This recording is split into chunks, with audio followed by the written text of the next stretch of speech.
गृहमन्त्री बालकृष्ण खाँड र नेकपाका प्रवक्ता प्रकाण्ड बीच भेटवार्ता। केन्द्रको निर्णय उल्लङ्घन नगर्न नेपाली कांग्रेसको निर्देशन। कुरा नमिले गठबन्धन भित्रबाटै कांग्रेससँग पनि प्रतिस्पर्धा हुन सक्ने नेकपा माओवादी केन्द्रका अध्यक्ष पुष्पकमल दाहाल प्रचण्डको भनाई। अब एमाले प्रतिपक्षमा बस्ने जमाना नभएको नेकपा एमालेका अध्यक्ष केपी शर्मा ओलीको धारणा। एमालेबाट मोरङमा 3 पालिका प्रमुखका उम्मेद्वार सर्वसम्मत। मेयरका आकांक्षी एमाले नुवाकोटका नेता पाण्डे माओवादी केन्द्रमा प्रवेश। माओवादीसँगको गठबन्धन टुटेको सङ्खुवा सभामा नेपाली कांग्रेसको घोषणा। सर्वोच्चले माग्यो जबरा विरुद्ध महाभियोग दर्ता गर्दा पेश भएको कागजात। पोखरामा एमालेको उम्मेद्वार छान्ने चुनाव स्थगित।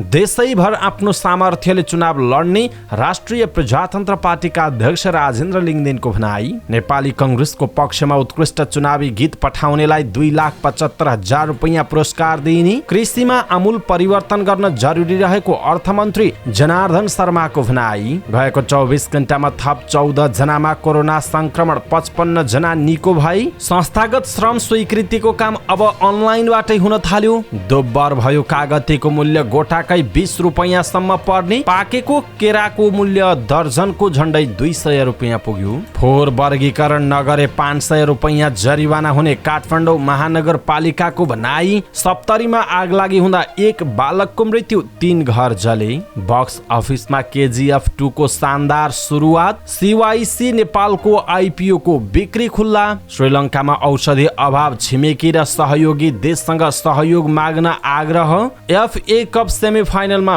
वेम्बली रोमाञ्चक प्रतिस्पर्धा। राष्ट्रिय खेलकुद परिषदको बोर्ड बैठक यसै साता बस्ने। समाचार पार्टी हेल्थ टिप्समा हृदयघातले उमेर भन्दैन, कसरी गर्ने मुटुको हिफाजत, यसको बारेमा जानकारी दिनेछौँ र समाचारको अन्त्यमा समाचार पार्टी माइन्ड क्विज हुनेछ। हामीलाई अन्तिमसम्म हेर्नुहोला।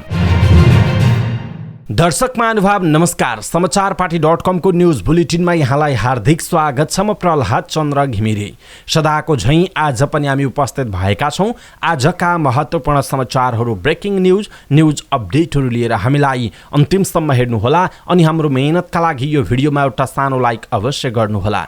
दर्शक महानुभाव, पलपलको न्यूज अपडेटका लागि हाम्रो च्यानललाई सब्स्क्राइब गर्नुहोस् अनि नजिकै आउने बेल आइकनलाई क्लिक गर्नुहोला। आज मिति विक्रम सम्वत 2079 साल वैशाखको 3 गते शनिबार, इस्वीसम्म सन् 2022 अप्रिलको 16 तारिक चैत शुक्ल पूर्णिमा। आज हनुमान जयन्ती व्रत, वैशाख स्नान प्रारम्भ र पूर्णिमा व्रत रहेको छ। दर्शक महानुभाव, हामीलाई कहाँबाट हेर्दै हुनुहुन्छ अनि कस्तो लाग्दैछ? देशभित्र हुनुहुन्छ भने आफू रहेको गाउँठाउँ सहर जिल्लाको नाम लेख्नुहोला। विदेशमा हुनुहुन्छ भने कुन देशबाट हेर्नु भएको छ त्यो कुरा लेख्नुहोला। दैनिक अथवा आज फर्स्ट टाइम त्यो कुरा लेखिदिनुहोला। पलपलको न्युज अपडेटहरू हेर्नका लागि हाम्रो वेबसाइट www.समाचारपार्टी.com लगइन गर्न नबिर्सिनुहोला। र दर्शक महानुभावहरू, आज एउटा जानकारी धेरै साथीहरूले, धेरै मेरा दर्शकहरूले चाहिँ खास गरी तपाईँलाई फेसबुकमा कसरी फलो गर्न सकिन्छ भनेर चाहिँ कमेन्ट गरेको भएर, धेरै साथीहरूले कमेन्ट गरेको भएर मैले आज आफ्नो फेसबुक पेज मैले तपाईहरुलाई स्क्रिनमा पनि देखिरहनु भएको छ र यो भिडियोको डिस्क्रिप्सनमा तपाईले चाहिँ देख्न सक्नुहुनेछ। प्रहलाद चन्द्र घिमिरे भनेर छ फेसबुकमा पनि, तपाईले सर्च गरेर सबैजना जो जसले हेर्नु भएको छ, अब हामी फेसबुकमा साथी बन्न सक्छौं। मलाई फलो गर्नु होला। फलो गरिसके पछाडी मेसेज गर्न मिल्छ। सबैजना जो जसले हेर्नु भएको छ मलाई पर्सनल रूपमा पनि फलो गर्न सक्नुहुनेछ। आउनुहोस् हामी साथी बनाऊ। आउनुहोस् दर्शक महानुभाव, आजका महत्त्वपूर्ण समाचार सुरु गरौं। गृहमन्त्री बालकृष्ण खाँड र नेकपाका प्रवक्ता खड्गबहादुर विश्वकर्मा प्रकाण्ड बीच भेटवार्ता भएको प्रसङ्गबाट। गृहमन्त्री बालकृष्ण खाँड र नेत्रविक्रम चन्द विप्लव नेतृत्वको नेपाल कम्युनिस्ट पार्टी नेकपाका प्रवक्ता खड्गबहादुर विश्वकर्मा प्रकाण्ड बीच भेटवार्ता भएको छ। सिंहदरबार स्थित मन्त्रालयमा गृहमन्त्री खाँड र प्रकाण्ड बीच भेटवार्ता भएको हो। भेटमा नेता प्रकाण्डले आफूहरू निर्वाचनमा सहभागी हुन सकारात्मक रहेको बताउनुभयो। जवाफमा गृहमन्त्री खाँडले कानुन अनुरूप फिर्ता लिन मिल्ने मुद्दा फिर्ता लिने प्रक्रिया सुरु भएको बताउनु भएको छ। नेपाली कांग्रेसको स्थानीय तह निर्वाचन परिचालन समितिले पार्टी केन्द्रले गरेको निर्णय अनुसार तालमेल प्रक्रिया अगाडि बढाउन मातहतका संरचनालाई निर्देशन दिएको छ। पार्टी मुख्यालय सानेपामा बसेको बैठकमा गठबन्धनलाई थप व्यवस्थित बनाउने विषयमा निर्वाचन परिचालन समितिमा छलफल भएको केन्द्रीय सदस्य नयन सिंह महरले जानकारी दिनुभयो। उहाँले गठबन्धनको मर्म विपरीत जान नहुने धारणा परिचालन समितिका संयोजक पूर्णबहादुर खड्काले बैठकमा व्यक्त गरेको बताउनुभयो। बैठकले निर्वाचनमा परिचालन हुनका लागि विभिन्न उपसमिति बनाउने पठाउने निर्णय पनि गरेको छ। साथै प्रदेश र जिल्लामा प्रतिनिधि पठाउने तथा जिल्लाबाट पालिका तहमा प्रतिनिधि पठाउन तल्लो तहलाई निर्देशन दिने निर्णय गरिएको छ। चुनावी प्रचार सभालाई आचार संहिता भित्र रहेर व्यवस्थित बनाउने बारे पनि छलफल भएको महरले बताउनुभयो। विदेश स्थित सम्पर्क समिति, भातृ र शुभेच्छुक संस्थालाई निर्वाचनमा सक्रिय परिचालन गरिने बताइएको छ। नेकपा माओवादी केन्द्रका अध्यक्ष पुष्पकमल दाहाल प्रचण्डले स्थानीय तहको चुनावमा सत्ता गठबन्धन बीचको तालमेल सबैतिर गर्ने कोसिस भए पनि सहज नबनेको बताउनुभयो। उपलब्ध पूर्व स्थायी समिति सदस्य र प्रदेश इन्चार्जहरूको खुमलटारमा बसेको बैठकमा प्रचण्डले गठबन्धनमा रहेका दलहरूले आफ्नो शक्तिलाई अतिरञ्जित रूपमा दाबी गरेकाले पनि कुरा मिलाउन अप्ठ्यारो भएको बताएको एक स्थायी कमिटी सदस्यले जानकारी दिनुभएको छ। तालमेलको विषय मिलाउन गाह्रो छ। बैठकमा प्रचण्डले भन्नुभयो, गठबन्धन हेर्दा राम्रो देखिए पनि व्यवहारिक रूपमा मिलाउन गाह्रो छ। प्रचण्डले कांग्रेससँग सकेसम्म बार्गेनिङ गर्ने, नभए गठबन्धनका अन्य पार्टीहरूसँग मिलेर कांग्रेससँग पनि स्वस्थ प्रतिस्पर्धा हुने बताउनु भएको थियो। कांग्रेससँग सकेसम्म बार्गेनिङ गर्ने हो प्रचण्डको भनाइ थियो। जति हुन्छ लिने, नभए प्रतिस्पर्धा गर्ने हो। पूर्व स्थायी समिति सदस्य कृष्ण बहादुर महराले सकेसम्म गठबन्धनमा तलैसम्म तालमेल गरेर जाने विषयमा छलफल भएको बताउनु भएको छ। बैठकमा विभिन्न पार्टीबाट आउनेहरूलाई दिने भूमिकाबारे पनि छलफल भएको महराले जानकारी दिनुभयो।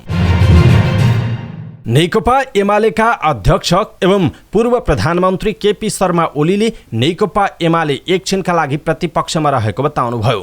लमजुङको स्मार्ट भिलेज घलेगाउँलाई नेपालकै पहिलो सुखी गाउँ घोषणा कार्यक्रमलाई सम्बोधन गर्दै ओलीले यस्तो बताउनु भएको हो। जालझेल गरेर अहिले नेकपा एमाले एकछिनका लागि प्रतिपक्षमा पुर्याइएको छ। अब एमाले प्रतिपक्षमा बस्ने जमाना होइन। जालझेल गरेर प्रतिपक्षमा पुर्याए पनि हामी सरकारमा पुग्छौँ। तपाईहरूको माया साथ सहयोगले उहाँले भन्नुभएको छ। एमालेले देश जनताको आकांक्षा बुझेको छ। समृद्ध नेपाल, सुखी नेपाली। घलेगाउँ सुखी गाउँको रूपमा घोषित भएकोमा अध्यक्ष ओलीले घलेगाउँवासीलाई बधाई, शुभकामना र धन्यवाद ज्ञापन गर्नुभएको छ। घलेगाउँको विकास र समृद्धिका लागि आफ्नो सधैँ सहयोग रहने उहाँले प्रतिबद्धता व्यक्त गर्नुभयो। होमस्टे सञ्चालनको अभ्यास यसै ठाउँबाट भएको र यसकै अनुसरण गर्दै अहिले देशभरका ग्रामीण क्षेत्रहरूमा होमस्टे सञ्चालनमा रहेको समेत उहाँले बताउनुभयो। नेकपा एमालेले मोरङको 3वटा पालिकाका लागि सर्वसम्मत रूपमा प्रमुख उम्मेदवार सिफारिस गरेको छ। रङ्गेली नगरपालिका, धनपालथान गाउँपालिका र जहदा गाउँपालिकामा सर्वसम्मत प्रमुखको उम्मेदवार छनौट गरेको हो। जहदामा उपप्रमुखको उम्मेदवार पनि सर्वसम्मत छनौट भएको नेकपा एमाले मोरङका सचिव रूपेश खतिवडाले जानकारी दिनुभयो। खतिवडाका अनुसार रङ्गेलीमा दिलीप कुमार अग्रवाल, बगडिया धनपालथान गाउँपालिकामा मुसहरी मण्डल र जहदा गाउँपालिकामा जयनाथ गिरी कृष्ण सर्वसम्मत उम्मेदवार छनौट हुनु भएको छ। जहदाको उपाध्यक्षमा अनिता सोरेनको नाम सिफारिस भएको जनाइएको छ। यसैगरी अन्य पालिकामा प्रतिस्पर्धी बढी भएका कारण उम्मेदवार छनौट भएको छैन। सचिव खतिवडाका अनुसार 159 वडा मध्ये 55 वडामा पनि सर्वसम्मत वडा अध्यक्षको उम्मेदवार छनौट भएको छ। आकांक्षी बढी भएको पालिकामा उम्मेदवार छनौटका लागि एमाले मोरङले 6वटा संयन्त्र निर्माण गरेको छ। मोरङमा उपलब्ध रहेका स्थायी कमिटी, केन्द्रीय सदस्य र जिल्लाका पदाधिकारी रहने गरी संघीय निर्वाचन क्षेत्र स्तरीय संयन्त्र बनाइएको उहाँले बताउनुभयो। संयन्त्रले वैशाख 5 गते भित्र सहमति गरी उम्मेदवारको नाम जिल्लामा सिफारिस गर्ने समय सीमा पाएको सचिव खतिवडाले बताउनु भएको छ। नेकपा एमाले नुवाकोटका नेता माधव प्रसाद पाण्डे पार्टी परित्याग गरी माओवादी केन्द्रमा प्रवेश गर्नुभएको छ। उहाँलाई माओवादी पार्टी कार्यालय पेरिस्टाणामा आयोजित एक कार्यक्रममा अध्यक्ष पुष्पकमल दाहाल प्रचण्डले स्वागत गर्नुभयो। पाण्डे नेतृत्वमा 100 कार्यकर्ता प्रवेश गरेको माओवादीले दाबी गरेको छ। एमालेका अध्यक्ष केपी ओली नुवाकोट गएको भन्ने सुनि पाण्डेलाई स्वागत गर्दै प्रचण्डले भन्नुभयो, तर माधव पाण्डेको नेतृत्वमा एमालेका नेता कार्यकर्ताहरू माओवादीमा प्रवेश गर्नुभयो, यो सुखद संयोग हो। पाण्डे नुवाकोटको बेलकोट गढी 13 का स्थायी बासिन्दा हुनुहुन्छ। एमालेमा रहँदा उहाँले बेलकोट गढी नगरपालिकामा मेयर पदमा दाबी गर्नुभएको थियो। त्यस्तै सञ्जीव कुमार शाहको नेतृत्वमा मधेस र सुदूरपश्चिम क्षेत्रका 500 जना एमाले र कांग्रेसबाट प्रवेश गरेको माओवादीले दाबी गरेको छ।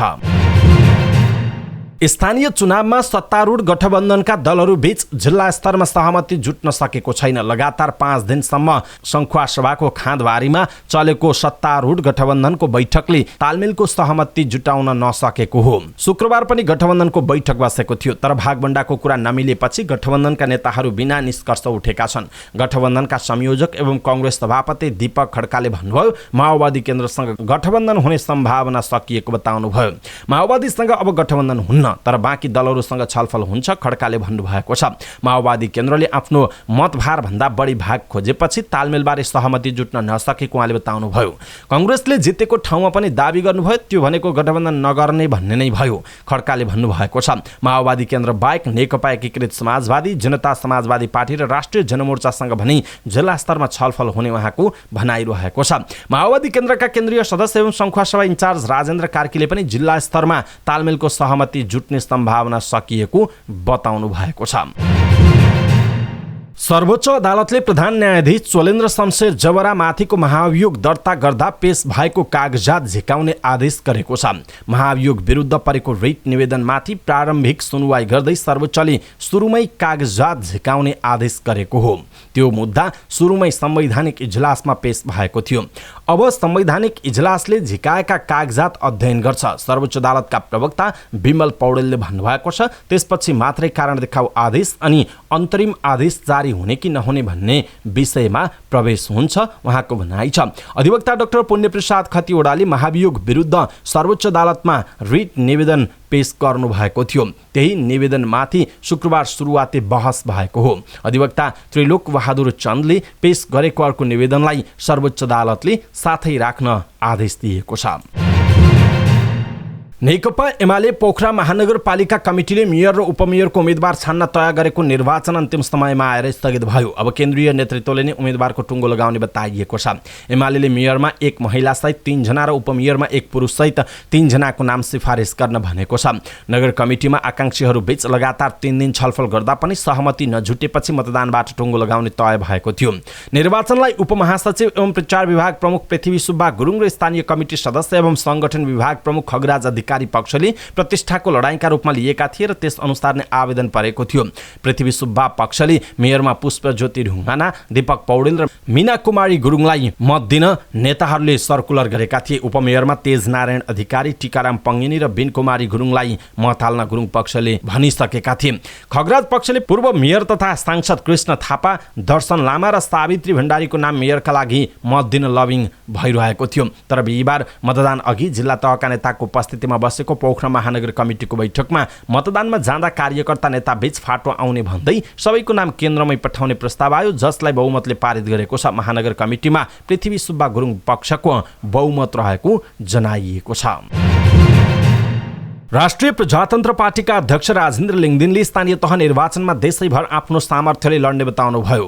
चितवनमा सञ्चारकर्मीहरूसँग कुराकानी गर्दै उहाँले अन्य पार्टीसँग औपचारिक रूपमा गठबन्धनबारे कुरा नचलाएको बताउनुभयो। उहाँले भन्नुभयो, अन्य पार्टीसँग पनि औपचारिक गठबन्धन गरेर चुनाव लड्ने निर्णय गरेको छैन। यस खालका कुराकानीहरू कुनै दलसँग पनि चलाएको छैन, उहाँको भनाइ छ। यसपालिको निर्वाचनमा राप्रपा देशैभर आफ्नो सामर्थ्यले लड्ने उहाँले बताउनुभयो। उहाँले भन्नुभयो, केही स्थानीय तहमा आवश्यकता अनुसार तालमेल भयो भने बेग्लै कुरा हो, हामीले स्थानीय तहलाई त्यसै छाड्दिने निर्णय गरेका छौँ, उहाँको भनाइरहेको छ। नेपाली कांग्रेसको पक्षमा उत्कृष्ट चुनावी गीत पठाउनेलाई 2,75,000 रुपैयाँ पुरस्कार उपलब्ध गराइने भएको छ। सांस्कृतिक समन्वय उपसमितिले कांग्रेसको पक्षमा बनेको अडियो तथा भिडियोले उक्त पुरस्कार प्राप्त गर्ने जनाएको छ। गीत सांस्कृतिक समन्वय उपसमितिको फेसबुक मेसेन्जरमा पठाउन अनुरोध गरिएको छ। केन्द्रीय प्रचार प्रसार सांस्कृतिक समन्वय उपसमितिका संयोजक डीबी गुरुङद्वारा प्रकाशित विज्ञप्तिमा गीत कहिलेसम्म उपलब्ध गराउने भनेर मिति भने तोकिएको छैन। अर्थमन्त्री जनार्दन शर्माले कृषिमा आमूल परिवर्तन जरुरी रहेको बताउनुभयो। नेपाल आर्थिक पत्रकार सङ्घका पदाधिकारीहरूसँगको भेटमा अर्थमन्त्रीले भन्नुभएको छ, अब कृषिमा रूपान्तरण जरुरी छ, हामीले कम्तीमा साग त रोप्नु पर्यो नि, उहाँको भनाइ छ। विद्युत खपतमा समेत ध्यान दिनुपर्ने उहाँले बताउनुभयो। अर्को आम्दानीको महत्त्वपूर्ण स्रोत पर्यटन भएको भन्दै पर्यटन क्षेत्रको विकासका लागि ध्यान दिनुपर्ने अर्थमन्त्री शर्माको भनाइ छ। यसका लागि पनि सरकारले काम गरिरहेको उहाँले बताउनुभयो। संविधान र कानुनको कार्यान्वयनमा पनि धेरै कमजोरी गरिरहेको भन्दै उहाँले देशमा संघीयता भए पनि अहिले पनि केन्द्रीकृत मानसिकता रहेको उहाँले बताउनुभयो, जसले गर्दा बजेट कार्यान्वयनमा समस्या रहेको अर्थमन्त्री शर्माको भनाइरहेको छ। गएको 24 घण्टामा थप 14 जनामा कोरोना भाइरस कोभिड-19 को संक्रमण पुष्टि भएको छ। कसैको पनि मृत्यु भएको छैन। स्वास्थ्य तथा जनसङ्ख्या मन्त्रालयका अनुसार 3030 जनाको PCR परीक्षणमा 14 जना र 873 जनाको एन्टिजेन परीक्षणमा 0 जना गरी 14 जना संक्रमण पुष्टि भएको बताइएको छ। पछिल्लो 24 घण्टामा कोरोनाबाट 55 जना निको भएका छन् भने हाल देशभर 1438 जना सक्रिय संक्रमित छन्, जसमध्ये 419 जना होम आइसोलेसनमा रहेका छन् भने 19 जना संस्थागत आइसोलेसनमा छन्। कोरोनाका बिरामी मध्ये 9 जना आइसियु र 1 जना भेन्टिलेटरमा उपचाररत रहेको जनाइएको छ। वैदेशिक रोजगार कार्यालय ताहाचलमा संस्थागत श्रम स्वीकृतिको काम अनलाइन प्रणालीबाट हुन थालेको छ। सरकारले अब वैदेशिक रोजगारीमा जाने श्रमिकहरूको संस्थागत श्रम स्वीकृति, पूर्व श्रम स्वीकृति र अन्तिम श्रम स्वीकृति अनलाइन प्रणाली लागू गरेको हो। श्रम रोजगार तथा सामाजिक सुरक्षा मन्त्री कृष्ण कुमार श्रेष्ठले संस्थागत श्रम स्वीकृति अनलाइन प्रणालीको शुभारम्भ गर्नुभएको हो।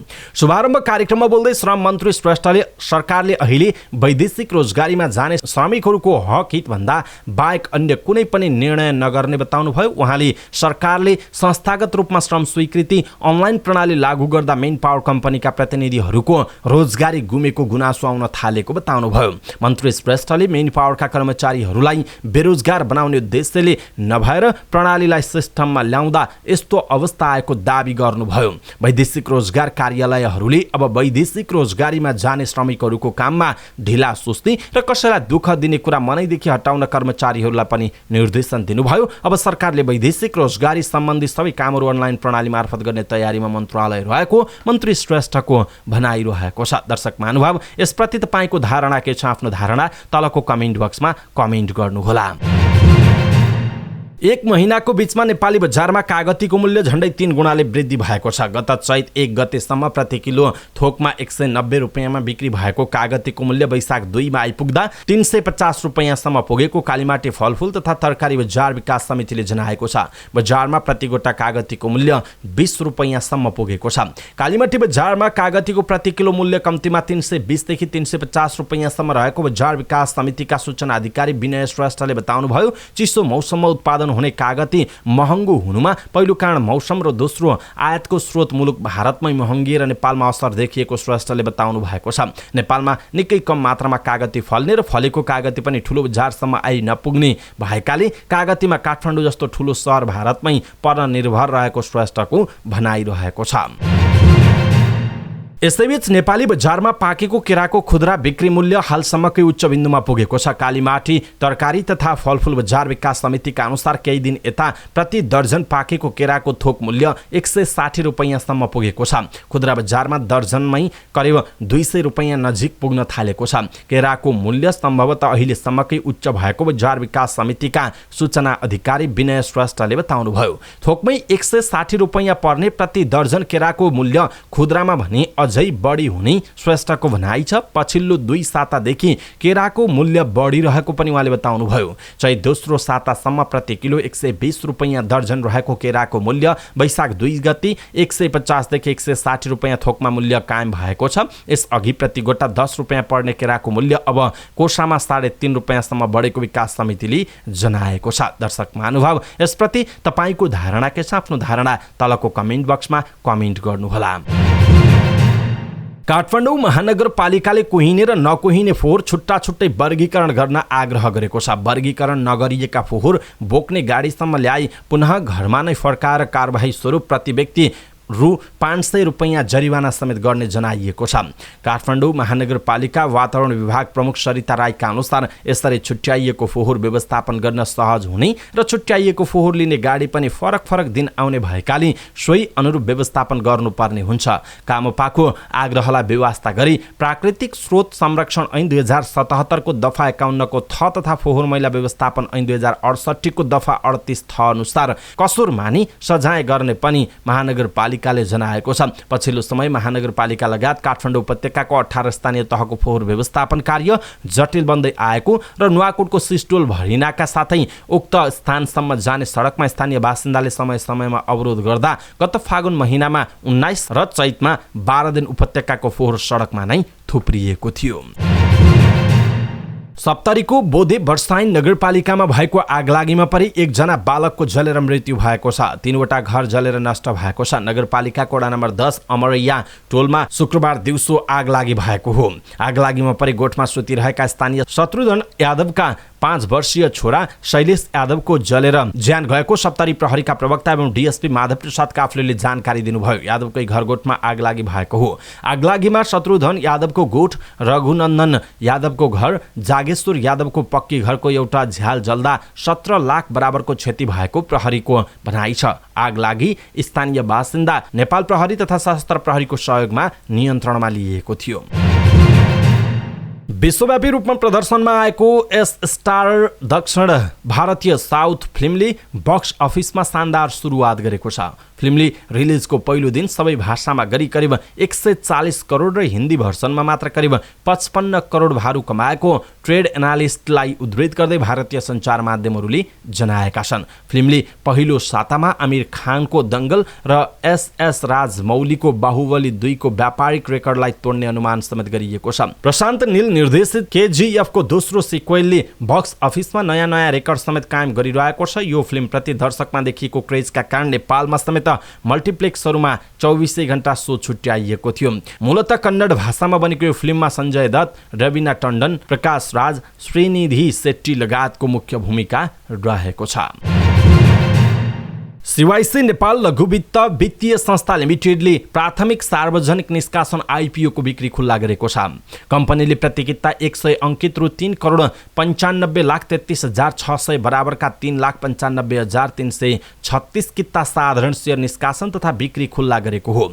कम्पनीले कुल निष्कासन मध्ये 5% अर्थात् 19,766 किता सेयर सामूहिक लगानी कोष र जारी पुँजीको 0.5% अर्थात् 6,082 किता कर्मचारीलाई सुरक्षित गरी बाँकी रहने 3,69,488 किता सेयर सर्वसाधारणलाई छुट्याइएको छ। सर्वसाधारणले न्यूनतम 10 कितादेखि अधिकतम 1,000 किता सेयर खरिदका लागि आवेदन दिन सक्ने कम्पनीले सार्वजनिक गरेको सूचनामा उल्लेख छ। साथै निष्कासन गरिएको सेयर खरिदका लागि वैशाख 6 गतेसम्म निवेदन दिन सकिने र सो समयावधिसम्म माग बमोजिम आवेदन नआए वैशाख 16 गतेसम्म निष्कासन खुल्ला रहने कम्पनीले जनाएको छ। सर्वसाधारणले नेपाल धितोपत्र बोर्डबाट स्वीकृत प्राप्त गरेका सम्पूर्ण सी आस्वा सदस्य बैंक तथा वित्तीय संस्था र तिनका शाखा कार्यालयका साथै अनलाइनबाट मेरो सेयर प्रयोग गरेर आवेदन दिन सकिने कम्पनीको सार्वजनिक सूचनामा उल्लेख गरिएको छ।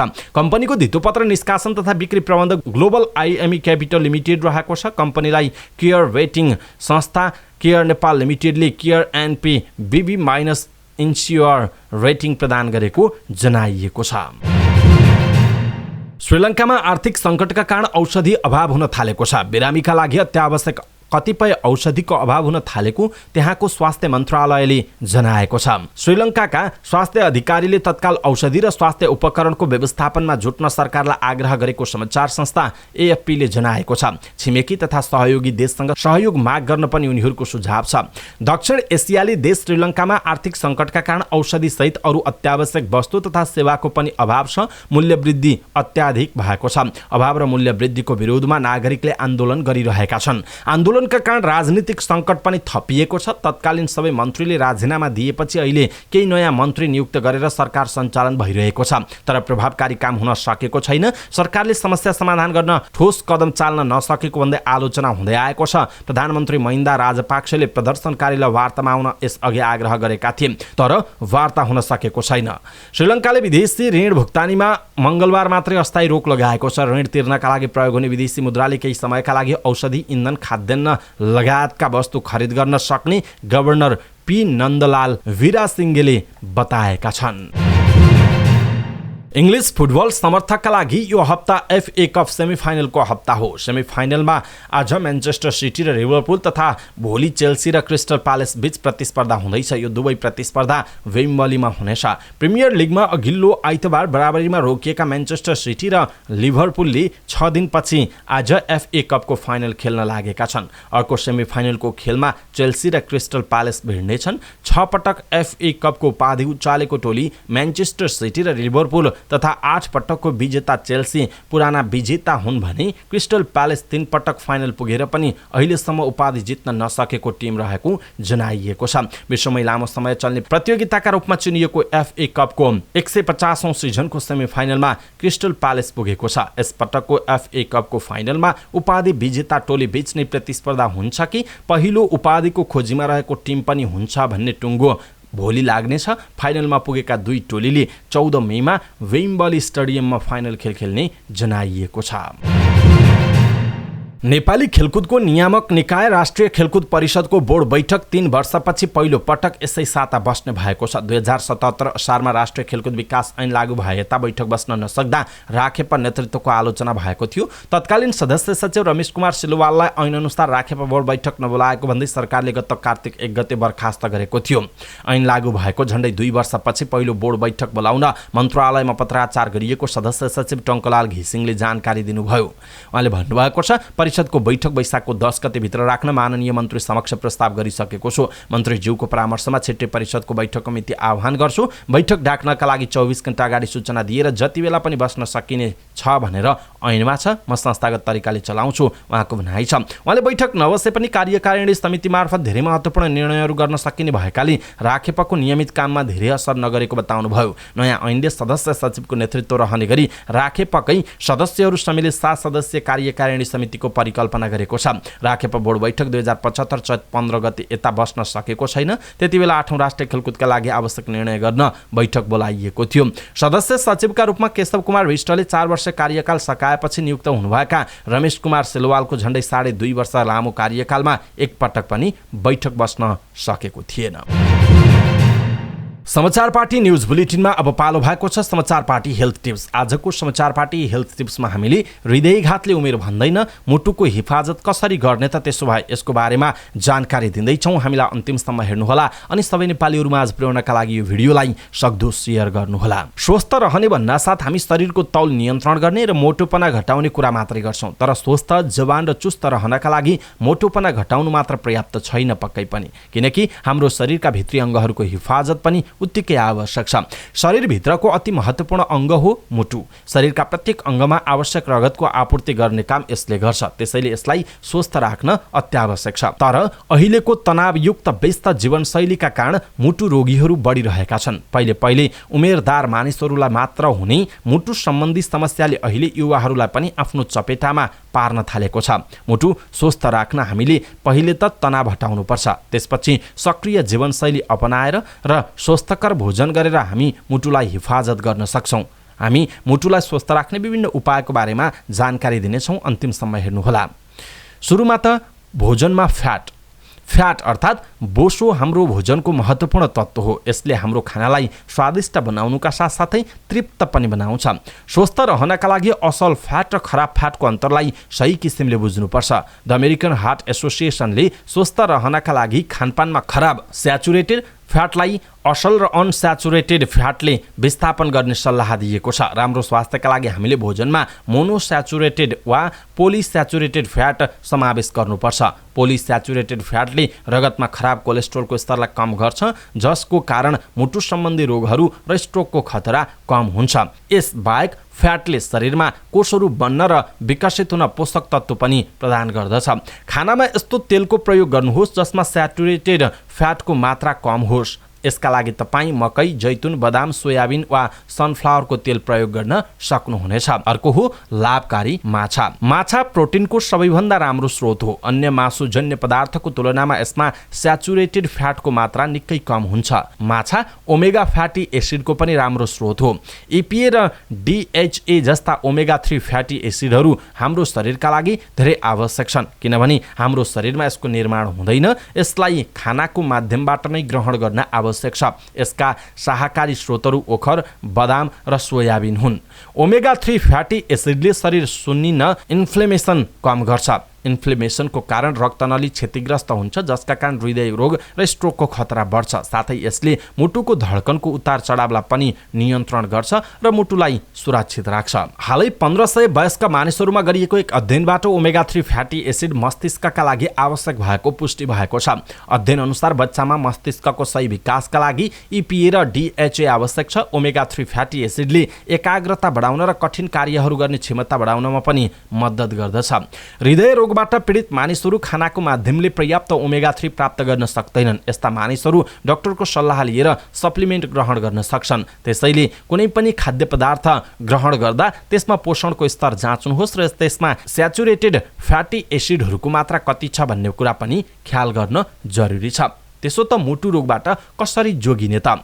मुटु रोगबाट जोगिनका लागि कम उमेरदेखि नै ध्यान पुर्याउनु पर्छ। युवा अवस्थामा मुटु सम्बन्धी रोग लाग्ने प्रमुख कारण धूम्रपान र सुर्ती सेवन हो। यसलाई बन्द गर्न आवश्यक छ। यसबाहेक शारीरिक रूपले आफूलाई सक्रिय राख्नुपर्छ। तौल बढ्न नदिनु पनि उत्तिकै महत्त्वपूर्ण छ। सफ्ट ड्रिङ्क्स, प्याकेजका जुस आदिको सेवन पनि कम गर्नुहोस्। सातामा एक पटकभन्दा बढी फास्ट फुड वा प्रशोधित खानेकुराहरूको सेवन नगर्नुहोस्। खानामा फलफुल र हरियो सागसब्जीको मात्रा बढाउनुहोस्। दैनिक एक मुठी बदामको सेवन गर्नाले मुटुको स्वास्थ्य राम्रो हुन्छ। बदामले मुटुलाई स्वस्थ बनाउन आवश्यक मिनरल्स र फ्याटी एसिड प्रदान गर्दछ। मुटुलाई सधैँ जवान राख्नका लागि मानसिक तनाव पनि कम गर्न आवश्यक छ। यसका लागि योगा, एक्सर्साइज र मस्तिष्कलाई शान्त बनाउने अरू उपाय अपनाउनुहोला। अर्को हो कम उमेरमा हृदयघात। एक अध्ययनका अनुसार पश्चिमी देशहरूको तुलनामा दक्षिण एसियामा बस्ने मानिसहरूलाई 10 वर्ष पहिला नै मुटु रोग लाग्ने गर्दछ। कम उमेरमा हृदयघात हुनुमा वंशाणुगत कारणहरू पनि जिम्मेवार छन्। निष्क्रिय जीवनशैली, तनावपूर्ण काम, धूम्रपान, मदिरापान, चिनीयुक्त खानेकुरा र फास्ट फुडको अत्याधिक सेवन पनि यसका अन्य कारणहरू हुन्। त्यसैले हामी भन्न सक्छौँ हृदयघातले उमेर भन्दैन, आफ्नो मुटुको हिफाजत चाहिँ गर्नुपर्दछ। हामीले कसरी गर्ने, कसरी जोगिने, के गर्ने, के नगर्ने भन्ने विषयवस्तुमा जानकारी दियौँ। तपाईँलाई कस्तो लाग्यो आफ्नो कुरा तलको कमेन्ट बक्समा कमेन्ट गर्नुहोला अनि सबै नेपालीहरू माझ पुर्याउनका लागि यो भिडियोलाई सक्दो सेयर गर्नुहोला। समाचार पार्टी न्यूज बुलेटिनमा अब पालो भएको छ समाचार पार्टी माइन्ड क्विज। समाचार पार्टी माइन्ड क्विजमा हिजो हामीले सोधेका थियौँ अन्तर्राष्ट्रिय न्यायालयमा कतिजना न्यायाधीशहरू रहने व्यवस्था छ? यसको सही उत्तर हो 15 जना। अन्तर्राष्ट्रिय न्यायालयमा 15 जना न्यायाधीशहरू रहने व्यवस्था छ। सही उत्तर दिने तपाईँ सम्पूर्णलाई हार्दिक बधाई छ। समाचार पार्टी माइन्ड क्विजमा आजको प्रश्न छ, सरकारले कुन प्रदेशबाट क्षयरोग मुक्त नेपाल अभियानको सुरुवात गरेको हो? सरकारले कुन प्रदेशबाट क्षयरोग मुक्त नेपाल अभियानको सुरुवात गरेको हो? कृपया आफूलाई लागेको सही उत्तर तलको कमेन्ट बक्समा कमेन्ट गर्नुहोला। हवस् त दर्शक महानुभाव, आजका महत्त्वपूर्ण समाचारहरू यति नै। हामीले प्रस्तुत गरेका समाचारहरूप्रति तपाईँको धारणा के छ? आफ्नो धारणा तलको कमेन्ट बक्समा कमेन्ट गर्नुहोला। हाम्रो मेहनतका लागि यो भिडियोमा एउटा सानो लाइक अवश्य गरिदिनुहोला। दर्शक महानुभाव, पलपलको न्युज अपडेटका लागि हाम्रो च्यानललाई सब्स्क्राइब गर्नुहोस् अनि नजिकै आउने बेल आइकनलाई क्लिक गर्नुहोला। पलपलको न्युज अपडेटका साथ फेरि हाम्रो भेट हुनेछ। तपाईँ समाचारपार्टी.com हेर्दै गर्नुहोस्। नमस्कार।